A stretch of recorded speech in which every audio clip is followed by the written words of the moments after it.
Nelle ore in cui si sta celebrando la giornata per i morti sul lavoro, un imprenditore ci ha lasciato.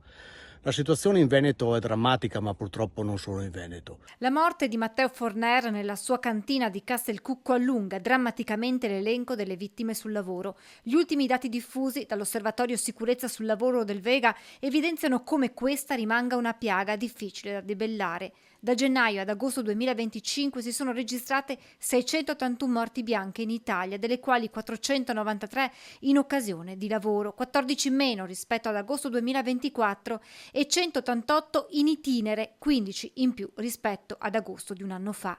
La maglia nera va alla Lombardia con 68 vittime, subito dopo il Veneto con 53 infortuni mortali.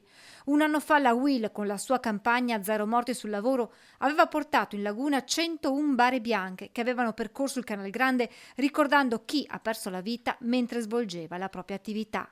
Abbiamo voluto con questa iniziativa, dice Toigo, risvegliare le coscienze perché, lo sottolineo, i più grossi nemici della sicurezza sono l'indifferenza, l'assuefazione e la rassegnazione. Non possiamo e non vogliamo abituarci a leggere notizie di infortuni e di morti sul lavoro. Non lo accettiamo. Non saranno sufficienti protocolli e regole se non ci sarà il rispetto della vita. Bisogna andare più lenti, ma insieme possiamo farcela. Dobbiamo farcela per ottenere zero morti sul lavoro.